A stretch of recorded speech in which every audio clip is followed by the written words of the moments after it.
CO साहब की आंख में टकुआ घुसा हुआ है, वो अंधे हो गए हैं जो ट्रक मालिकों को इस तरीके से प्रताड़ित करते हैं। चाहे वो सीओ सोनपुर का हो, चाहे वो सीओ सोनो का हो, मैं दोनों की बात अभी कर रहा हूँ। मैं देशवा ट्रांसपोर्ट से गुजारिश करूंगा कि मेरी गाड़ी कैसे चलेगी जब अंदर लोड भी चलने के लिए प्रशासन नहीं दे रही है। हम क्या करें बताइए।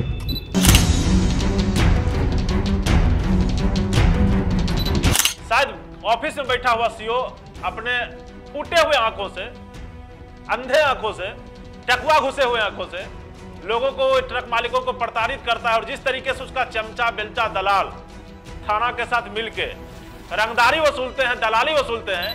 थाना वाला सारा जो है बोलता है कि तुम अंदर चलो चाहे ओवर चलो, हमको उससे कोई मतलब नहीं है, हमको पैसा चाहिए। और बिहार में ट्रक मालिकों को जिस तरीके से प्रताड़ित किया जाता है, चाहे आप किसी जिले में चले जाइए मालिक, किसी शहर में चले जाइए, लेकिन जिस तरीके से उनको प्रताड़ित किया जाता है, ये प्रताड़ना लोगों के आंखों से आंसू गिरता है। वो आंसू नहीं है, वो खून है।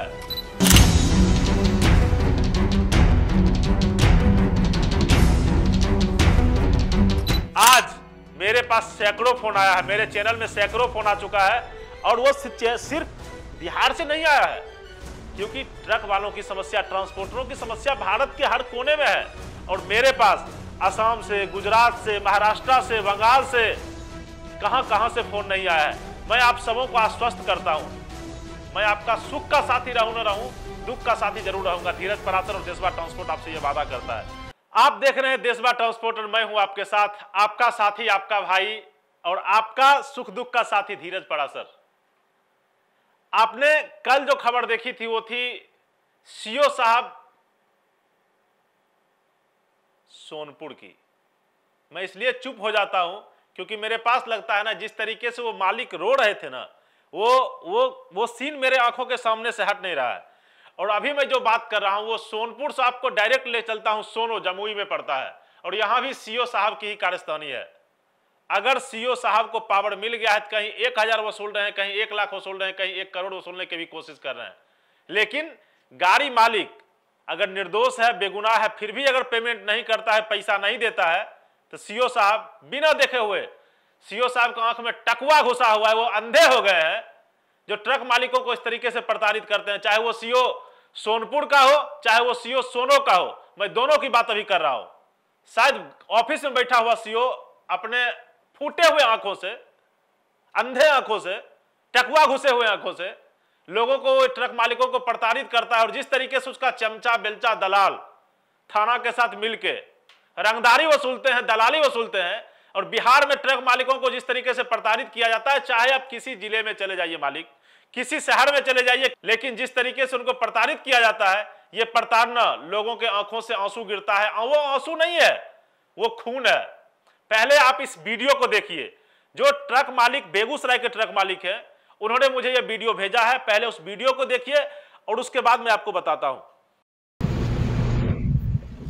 मेरा नाम सर्वेश कुमार है। मेरा गाड़ी सोनो मंदाता बालूघाट से 3/6/2023 को जो है सुबह तकरीबन 2 बजे माइनिंग चालान लेके बालू लोड करके वहाँ से चला। जिसके बाद सोनो में ही धर्म काटा था, वहाँ काटा करवाया। उसके बाद वहाँ से चलने के बाद धपरी मोड़ से आगे बढ़ने के बाद धमना मोड़ है, झाझा थाना के अंतर्गत। वहाँ पे चेक पोस्ट है, वहाँ गाड़ी जो है रोका गया। वहाँ सारा कागजात देखने के बाद वहाँ मजिस्ट्रेट सीओ साहब थे सोनो, सारा कागज देखने के बाद माइनिंग चालान देख लिए, सारा चीज़ मेरा वैध था। उसके बाद मेरी गाड़ी को ज़बरदस्ती जो है ओवरलोड करार दे के रोक लिया गया। मेरे ड्राइवर के बार बार आग्रह करने पर भी नहीं माने। उसके बाद 1000 रुपया जो है ड्राइवर से मांगे, नहीं देने पे मेरा गाड़ी सीज कर लिए। ड्राइवर बोला कि मेरा सब कुछ सही है, सारा कागजात सही है। उसके बाद भी सीओ साहब बोले नहीं, 1000 रुपया लगेगा, दो, नहीं तो गाड़ी हम थाना में लगा देंगे। नहीं देने पे मेरे गाड़ी जो है थाना में लगा दी है। ड्राइवर के साथ मारपीट भी की है। उसके बाद ड्राइवर के सूचना पर हम जब गए सोनो सीओ साहब से मिलने के लिए, सीओ साहब बोले कि शाम 4 बजे डेरा पर आने के लिए। शाम 4 बजे डेरा पर गए। डेरा पर जाने के बाद हमसे बातचीत हुआ। उसके बाद हमसे पैसा का मांग किया गया। सारा चीज़ बोले मेरा सारा चीज़ सही है, गाड़ी काटा से लोड हुआ है, काटा स्लिप मेरे पास है, गाड़ी माल अंदर लोड है, माइनिंग चालान मेरे पास है, मेरी गाड़ी का सारा कागजात सही है। उसके बाद आपको हम पैसा किस चीज़ का दें? मेरे साथ भी जो है गाली गलौज किए, धक्का मुक्की किए। उसके बाद मेरी गाड़ी को जो है DTO माइनिंग दोनों को लिख के दे दिए।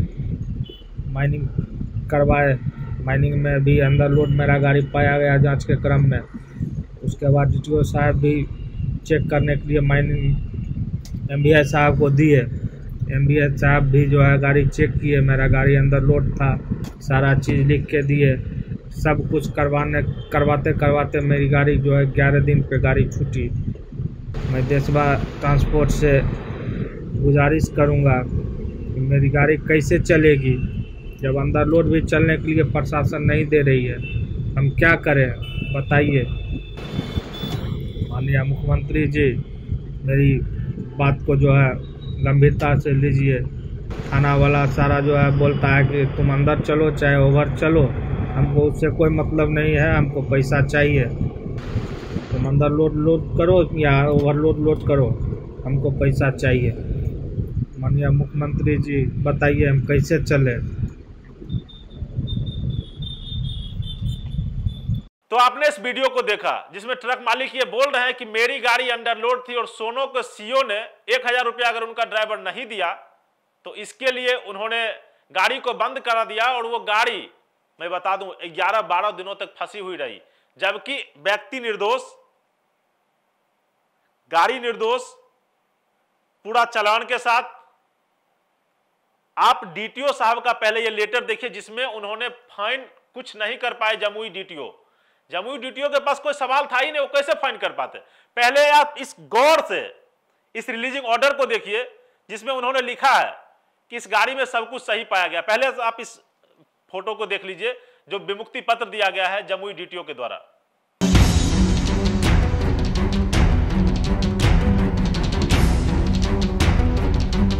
तो आपने देखा जिस तरीके से परिवहन विभाग ने विमुक्त कर दिया गाड़ी को और सीओ साहब ने 1000 नहीं देने के वजह में गाड़ी को अंदर लगा दिया, लक्ष्मीपुर थाने में लगा दिया, सोनो थाने में लगा दिया। ये आए दिन हर दिनों की घटना है। जब मैं अभी शूट कर रहा हूं, मैं अपने देशवा ट्रांसपोर्ट के दर्शकों को बता दूं, आज मेरे पास सैकड़ों फोन आया है, मेरे चैनल में सैकड़ों फोन आ चुका है। और वो सिर्फ बिहार से नहीं आया है, क्योंकि ट्रक वालों की समस्या, ट्रांसपोर्टरों की समस्या भारत के हर कोने में है। और मेरे पास असम से, गुजरात से, महाराष्ट्र से, बंगाल से, कहां से फोन नहीं आया है। मैं आप सबों को आश्वस्त करता हूं, मैं आपका सुख का साथी रहूं न रहूं, दुख का साथी जरूर रहूंगा। धीरज पराशर और देशवा ट्रांसपोर्ट आपसे यह वादा करता है। अब आ जाते हैं फिर ये बेगूसराय के ट्रक पे।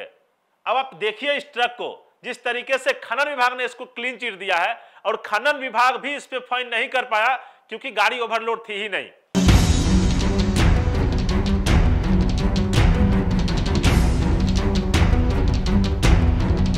आप देखिए, देखने के बाद ये सोचिए, और सोचने के बाद आप ये बताइए कि जमुई में बैठे हुए जिलाधिकारी, SDM इस सीओ पे अभी तक कार्रवाई क्यों नहीं की गई इन पे। जबकि ट्रक मालिकों को मैं बार बार आह्वान करता हूं कि आप में वो जज्बा है, आप अपने खिलाफ हो रहे भ्रष्टाचार के लिए, अन्याय के लिए आवाज उठा सकते हैं, लेकिन शायद हमारे भोले वाले ट्रक मालिक डरते हैं क्योंकि उनको व्यापार करना है। लेकिन ये ट्रक मालिक जो बेगूसराय के रहने वाले हैं, मैं मृत्युंजय जी करके इनको जानता हूं, वहां पे पार्ट्स का दुकान भी चलाते हैं। इन्होंने बहुत बड़ा साहसी के कदम उठाया। इन्होंने उस सोनो सीओ के खिलाफ कोर्ट में केस कर दिया, जो तारीफे काबिल है। केस करने के बाद अब सीओ साहब पेंडुलम की तरह हिल रहे हैं। जो अधिकारी ट्रक मालिकों को प्रताड़ित करे, जो अधिकारी ट्रक मालिकों को परेशान करे, उसके लिए यही होना चाहिए। मैं जमुई के जिलाधिकारी, SDM वगैरह से मांग करता हूं, जो भी पदाधिकारी हैं, कि ऐसे भ्रष्ट सीओ को जो वसूली के लिए बैठा हुआ, शायद इनके कार्य क्षेत्र में सोनो में जमीन संबंधी मामले खत्म हो गए जो भी विवादित था। सोनो थाने में जो विवादित मामला, ये लोग पंचायत करते हैं हर सप्ताह की शुक्रवार को, बैठाते हैं लोगों को, जिसको जन सुनवाई कहता है। सरकार उसको कुछ दूसरा चीज कहती है, हम उसको कहते हैं वसूली, सेटिंग करना। सेटिंग किए, वहां से पैसा वसूले, बात खत्म। हर थाने के सीओ को, हर ब्लॉक के सीओ को यही रह गया है, हर एसएचओ के पास यही काम रह गया है कि वो भिन्न भिन्न तरीके से पैसा वसूले। अब आप एक बात बताइए, बिहार के ट्रक मालिकों, भारत के ट्रक मालिकों, जो इस सीओ ने किया है, जो सोनपुर के सीओ ने किया, इस पे क्या कानूनी कार्रवाई बनती है? मैं सोनपुर के सीओ के लिए भी एक स्पेशल एपिसोड लेके आऊंगा। अभी तक के लिए फिलहाल इतना ही। ट्रांसपोर्ट संबंधी सभी दुख सुख की खबरों के लिए आप बने रहिए देशवार ट्रांसपोर्ट के साथ। धन्यवाद।